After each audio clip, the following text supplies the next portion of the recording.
Hello students, today we will discuss about bond angle.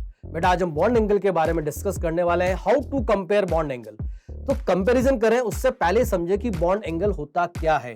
Two adjacent bond के बीच के angle को, angle between two adjacent bond in any molecule, उसे हम क्या बोलते हैं बेटा, बॉन्ड एंगल कहा जाता है। अब बॉन्ड एंगल को कंपेयर करना है तो हमारे पास कुछ फैक्टर्स है कि कौन कौन से फैक्टर ऐसे हो सकते हैं जिनसे बॉन्ड एंगल को हमको कंपेयर करना होगा।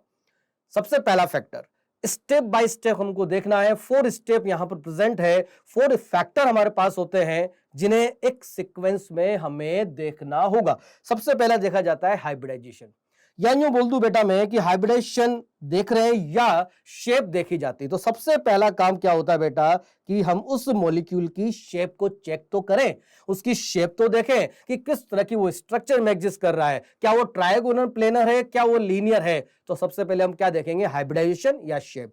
हाइब्रिडाइजेशन में हम क्या चेक कर लेते हैं, परसेंटेज एस कैरेक्टर। जरा एक एग्जांपल से आप समझना। BeCl2, BeCl3, CCl4 हमने यहां पर लिया। BeCl2 में हाइब्रिडेशन फाइंड किया sp, BeCl3 में हाइब्रिडेशन sp2 और CCl4 में हाइब्रिडेशन है sp3। इस तरह से हमने तीनों मॉलिक्यूल में हाइब्रिडेशन फाइंड कर लिया। जब हाइब्रिडेशन हम फाइंड कर चुके हैं तो इनकी शेप भी हमें मिल चुकी है। एक जो BeCl2 है वो लीनियर स्ट्रक्चर में एग्जिस्ट कर रहा है, BeCl3 trigonal planar and CCl4 क्या है बेटा, ये टेट्राहेड्रल स्ट्रक्चर में एग्जिस्ट करता है। अगर इनका परसेंटेज एस कैरेक्टर देखा जाए तो 50% एस कैरेक्टर होंगे sp हाइब्रिडेशन में, जो बहुत आसानी से आप कैलकुलेट कर सकते हैं। और आप जानते हैं कि जो लीनियर स्ट्रक्चर में एग्जिस्ट करता है जो मॉलिक्यूल, उसमें बॉन्ड एंगल मैक्सिमम यानी कि 180 डिग्री, और जो sp2 हाइब्रिडेशन वाला है ट्रायगोनल प्लेनर ज्योमेट्री में एग्जिस्ट कर रहा है तो उसका बॉन्ड एंगल कितना होगा, 120 डिग्री। और इसी तरह से CCl4 यानी कि टेट्राहेड्रल में 109.5 डिग्री। अगर मैं इस बॉन्ड एंगल को और परसेंटेज एस कैरेक्टर को थोड़ा कंपेयर करूं तो ये मेरे सामने निकल के आता है रिलेशन कि बॉन्ड एंगल और परसेंटेज एस कैरेक्टर क्या हो रहे बेटा, डायरेक्टली प्रोपोर्शनल। तो पहला फैक्टर ये निकल के आया। समझ में आ गई बात कि पहले हम क्या देखना है, हाइब्रिडेशन। फिर आपको बोल देता हूं शेप देखना बहुत जरूरी है हाइब्रिडेशन फाइंड करने के लिए, और एस कैरेक्टर से आप इस तरह से बॉन्ड एंगल का ऑर्डर बना सकते हैं। जितने ज्यादा एस कैरेक्टर होंगे बॉन्ड एंगल उतना ज्यादा होगा। ये सामने एग्जांपल से हमको समझ में आ रहा है। लेकिन मान लीजिए जो मॉलिक्यूल आपको दिया गया उस मॉलिक्यूल में हाइब्रिडेशन सेम आ रहे हैं। हाइब्रिडेशन सेम आ जाए तो फिर सेकंड स्टेप पर जाना है, स्टेप बाय स्टेप यूज करना है। और सेकंड स्टेप क्या है, लॉन पेयर ऑफ इलेक्ट्रॉन्स। तो यानी कि हाइब्रिडेशन सेम आ जाए तो फिर क्या देखेंगे, लॉन पेयर देखना है कि कितने लॉन पेयर वहां प्रेजेंट है। लॉन पेयर क्या करते हैं बेटा, LP LP repulsion, LP BP repulsion, BP BP repulsion हम पढ़ चुके हैं। कहां, VSEPRT थ्योरी जो हम पढ़ चुके हैं उसमें हम पढ़ चुके हैं कि एलपी एलपी रिपल्शन जो है मैक्सिमम होता है, जिसकी वजह से वो बॉन्ड को रिपेल करता है और बॉन्ड एंगल कम हो जाता है। क्या ऐसा पढ़ा था क्या? अरे जरा यस और नो का आंसर दो कि क्या पढ़ चुके हैं। Yes, very good. हमने ये इससे पहले हम बात कर चुके हैं VSEPRT थ्योरी के बारे में। चलिए इसका एग्जांपल जरा देखना कि लॉन पेयर वाला। जैसे आपके सामने है CH4 है, NH3 और H2 है, और बॉन्ड एंगल का अगर हम डेटा देखें, सबसे पहली बात तो बेटा ये, यस स्वाति सही पूछा तुमने, क्या सर बॉन्ड एंगल लर्न करना है कि नहीं? नहीं स्वाति जी, बॉन्ड एंगल को लर्न नहीं करना है। ये तो सिर्फ एक डेटा दिया है ताकि आपको कंपैरिजन करना आसान हो जाए, या जो हम कंपेयर कर रहे हैं वो आपको नजर आ, यस वाकई में ये फैक्टर यहां पर लगाना था।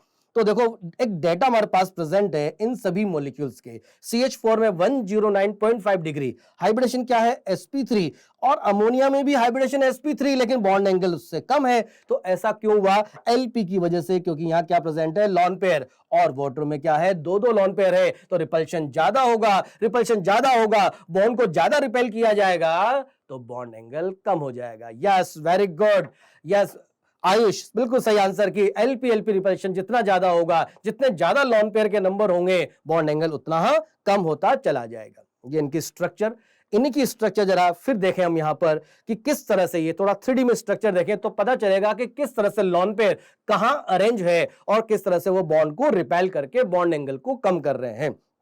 CH4 की स्ट्रक्चर है, अमोनिया की स्ट्रक्चर है, वाटर की स्ट्रक्चर आपके सामने है। तो इस तरह से ये टेट्राहेड्रल स्ट्रक्चर में लॉन पेयर अरेंज्ड है। क्लियर? चलिए नेक्स्ट स्टेप आता है थर्ड। अभी थर्ड स्टेप क्या है, फिर सुनना जरा ढंग से।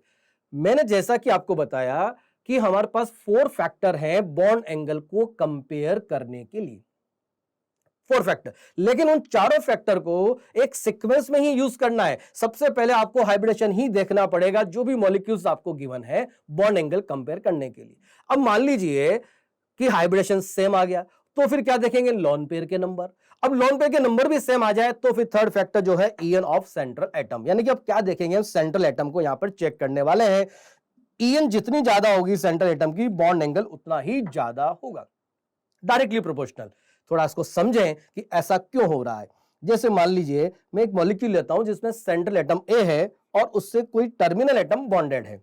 दूसरा मॉलिक्यूल लेता हूं बी है, उससे भी कोई टर्मिनल एटम बॉन्डेड है। इस तरह का कोई मॉलिक्यूल हमने लिया है। टर्मिनल एटम जो भी है, हमें तो सेंट्रल एटम को देखना है। सेंट्रल एटम की ईएन जितनी ज्यादा होगी, जितनी ज्यादा उसकी इलेक्ट्रोनेगेटिविटी होगी, ये सेंट्रल एटम क्या करेगा, शेयर्ड इलेक्ट्रॉन को अपनी ओर अट्रैक्ट करेगा। समझ में आ रही बात, जितनी ज्यादा ईएन होगी शेयर्ड इलेक्ट्रॉन अपने ओर अट्रैक्ट करके रखेगा। और शेयरिंग वाले इलेक्ट्रॉन अगर ए के पास आ जाते हैं तो ये जो इलेक्ट्रॉन डेंसिटी यहां इंक्रीज होगी और इनमें क्या होगा, रिपल्शन, और रिपल्शन की वजह से बॉन्ड दूर जाएंगे, और अगर बॉन्ड दूर जाते हैं तो बॉन्ड एंगल इंक्रीज हो जाएगा। तो मीनिंग क्या हुआ, जिस एटम की ईएन ज्यादा होगी सेंट्रल एटम की, वो शेयर्ड इलेक्ट्रॉन को अपने पास रखेगा, रिपल्शन ज्यादा होगा इलेक्ट्रॉन डेंसिटी के बीच में, और जिससे बॉन्ड एंगल इंक्रीज हो जाएगा। तो EN of central atom increases, bond angle also increases. Very good. चलिए इसका एक एग्जांपल लेते हैं। मैं यहां एग्जांपल लिखता हूं और आपको इसका ऑर्डर बनाना है और आंसर देना है। जरा देखो, मैंने लिया NCl3 और एक लेता हूं PCl3 और एक और एग्जांपल लेते हैं AsCl3। क्या कंपेयर करना है, बॉन्ड एंगल को कंपेयर करना है। जल्दी से अपना आंसर बताएं। मैं वेट करता हूं, अपना ऑर्डर बनाएं। आपको मैं तीनों फैक्टर बता चुका हूं, तीसरे फैक्टर से ये ऑर्डर बनने वाला है। यस, गर्वित का सबसे पहले आंसर आया है। सभी स्टूडेंट को आंसर देना है। यस, अभिषेक का भी आंसर आ चुका है। बिल्कुल करेक्ट आंसर। बेटा इसी तरह से आप पढ़ते रहें, फैक्टर्स को समझते रहें, चीजों को समझते रहें, तो बहुत आसानी से बॉन्ड एंगल को हम कंपेयर कर पाएंगे। Very good. चलिए अब मैं बताता हूं, जरा देखना। सबसे पहला काम था हाइब्रिडेशन फाइंड करना, जो कि आप हाइब्रिडेशन फाइंड करेंगे तो sp3 आएगा। क्या आएगा बेटा, sp3। क्लियर। अब जब हाइब्रिडेशन सेम आ गया तो फिर क्या देखना है, लॉन पेयर के नंबर। सबसे पहले देखा हाइब्रिडेशन, अब क्या देखना है, एलपी। यहां पर 1 एलपी, यहां भी 1 एलपी और यहां भी 1 एलपी। नाइट्रोजन के आउटरमोस्ट शेल में 5 इलेक्ट्रॉन, 3 इलेक्ट्रॉन बॉन्डिंग में busy, 2 electron free, it means 1 LP present हो गया। अब लॉन पेयर भी सेम आ गया। अब क्या देखा जाएगा, central atom. Very good. Nitrogen, phosphorus, arsenic. और पीरियोडिक टेबल में हम पढ़ चुके हैं, on moving top to bottom in a group, En decreases, electronegativity क्या हो रही है, डिक्रीज। और अगर En डिक्रीज हो रही है तो फिर बॉन्ड एंगल भी क्या हो रहा है बेटा, डिक्रीज हो रहा है। क्लियर है। चलिए ये था थर्ड फैक्टर। अब आते हैं फोर्थ फैक्टर पे। वापस से सुन लेना, फोर्थ फैक्टर तभी देखा जाएगा जब इससे पहले वाले तीनों factor same, hybridization same, number of LP same, और उसके बाद क्या आ जाए कि सेंट्रल एटम भी सेम हो जाए। तो फिर क्या देखेंगे, EN ऑफ साइड एटम, यानी कि अब साइड एटम से बॉन्ड एंगल का ऑर्डर बनने वाला है। साइड एटम में क्या देखना है, हम EN भी देखेंगे और साइज भी देखेंगे। अभी आपको बताता हूं कि कब EN देखेंगे साइड एटम की और कब साइड। मैक्सिमम टाइम आपको साइज से ही ऑर्डर बनाना है, लेकिन अगर फ्लोरीन टर्मिनल एटम है, फ्लोरीन साइड एटम है, तो उस केस में हम इलेक्ट्रोनेगेटिविटी चेक करते हैं। अभी एग्जांपल लेते हैं। सबसे पहले तो देखो जरा, EN ऑफ साइड एटम और बॉन्ड एंगल क्या है, इनवर्सली प्रोपोर्शनल। एक साइज भी ध्यान रखना। जरा मुझे एक बात बताना, मैं यहां पर एक इस तरह से बनाता हूं कि मैंने लिया ये A सेंट्रल एटम और इससे जुड़ा हुआ है B एटम। हमको देखना है साइड एटम को, ये B है।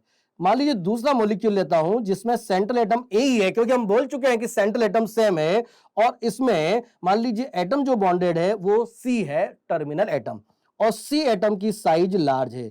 अब आप बता सकते हो कि इस B और B के बीच में रिपल्शन ज्यादा होगा या C के बीच में रिपल्शन ज्यादा होगा। तो जहां टर्मिनल एटम लार्ज है उनमें रिपल्शन ज्यादा है, और रिपल्शन ज्यादा है तो बेटा वो दूर जाएंगे, बॉन्ड्स दूर जाएंगे, it means bond angle increases. तो इस तरह से बॉन्ड एंगल इंक्रीज हो जाता है जब size of side atom increase होती। और हम जानते हैं साइज और EN तो इनवर्सली प्रोपोर्शनल है।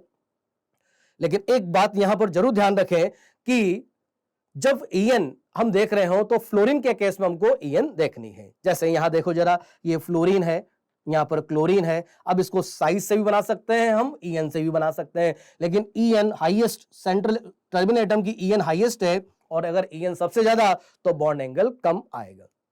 कुछ और भी एग्जांपल्स हैं, जरा यहां देखें आप। OF2 Cl2O Br2O, अब ये देख रहे होंगे कि OF2 में समझ ही गए कि ऑक्सीजन के साथ फ्लोरीन बॉन्डेड है, फ्लोरीन। फिर मैं Cl2O लिखता हूं, Cl2O लिखा तो O के साथ Cl बॉन्डेड है। अब देखो जरा, सबसे पहले क्या देखना होता है, हाइब्रिडेशन सेम आ गया। फिर क्या देखना होता है, लॉन पेयर के नंबर सेम है, क्योंकि दोनों के पास दो लॉन पेयर प्रेजेंट है। क्लियर। अब लॉन पेयर के नंबर भी सेम आ गए तो क्या देखेंगे, सेंट्रल एटम, और सेंट्रल एटम दोनों में क्या है, ऑक्सीजन है।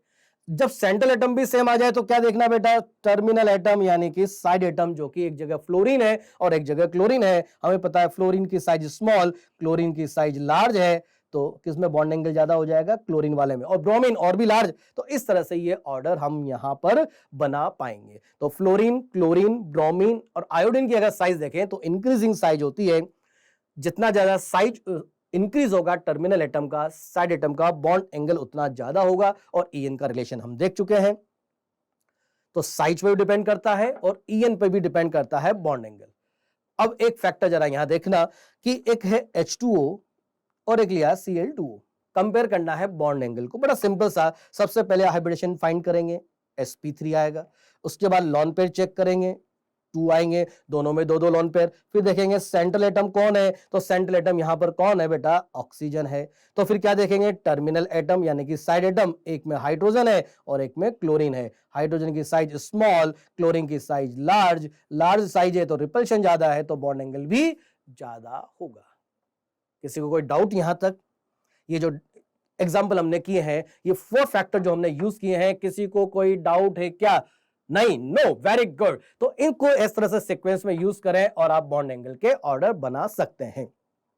स्ट्रक्चर हम पहले भी देख चुके हैं वाटर की। फिर देखो जरा इस तरह की स्ट्रक्चर, 3D में आप स्ट्रक्चर देख पा रहे हैं कि किस तरह से लॉन पेयर अरेंज है, किस तरह से उनमें रिपल्शन है और कैसे बॉन्ड एंगल इंक्रीज हो रहा होगा।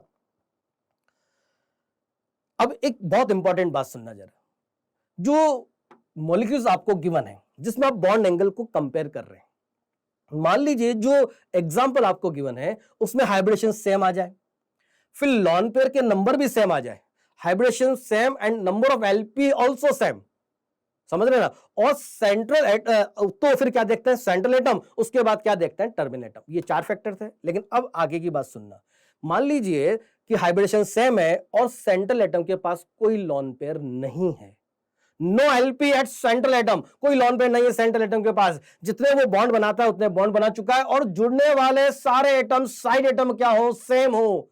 ध्यान रखना, क्या बोला मैंने, एक तो हाइब्रिडेशन सेम हो, दूसरा कोई लॉन पेयर नहीं हो उस मॉलिक्यूल में सेंट्रल एटम के पास में, और उस सेंट्रल एटम से जुड़े हुए जो एटम है, जो बॉन्डेड एटम है, जो साइड एटम है, जो टर्मिनल एटम है, अगर वो सेम है तो उन मॉलिक्यूल में बॉन्ड एंगल भी सेम आता है। जरा एक एग्जांपल देखना, BF3, ढंग से समझना इस बात को। BF3 है, BCl3 है और BBr3 है। आपने हाइब्रिडेशन फाइंड किया, तीनों में क्या आएगा बेटा, sp2। जब तीनों में sp2 है तो तीनों की ज्योमेट्री क्या बनेगी, ट्रायगोनल प्लेनर। जैसे मैं यहां बनाता हूं, ये बोरोन से 3 फ्लोरीन बॉन्डेड करने हैं, ये 3 फ्लोरीन बॉन्डेड कर दिए। कोई लॉन पेयर नहीं है बोरोन के पास, तो और 3 जो बॉन्ड बना रहा है तीनों ही क्या है, फ्लोरीन है। क्या मुझे आप इसका बॉन्ड एंगल बता सकते हैं? बहुत इजीली बता सकते हैं, यस, 120 डिग्री। तो यहां पर बॉन्ड एंगल क्या आ गया बेटा, 120 डिग्री आ गया। चलिए अब मैं एक लेता हूं BCl3, ये ले लिया BCl3, ये क्लोरीन ले लिया।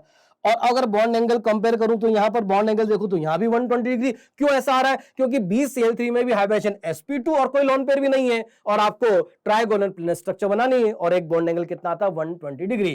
तो BF3 है तो भी बॉन्ड एंगल 120 है, BCl3 है तो भी बॉन्ड एंगल क्या आ रहा है बेटा, 120 डिग्री आ रहा है। इसका मतलब यह हुआ कि यहां पर बॉन्ड एंगल सेम आएगा। तो कब सेम आएगा, जरा सुन लेना, हाइब्रिडेशन सेम हो, लॉन पेयर 0 हो, और उस सेंट्रल एटम से जो बॉन्डेड एटम है वो एक जैसे होने चाहिए, सेम होने चाहिए, तो बॉन्ड एंगल भी सेम आएगा। तो ये कंप्लीट होता है हमारा यहां पर बॉन्ड एंगल का कंपैरिजन। इन फैक्टर को यूज करते हुए अब हम आगे कई सारे एग्जांपल्स कर सकते हैं, कई सारे क्वेश्चंस को कर सकते हैं।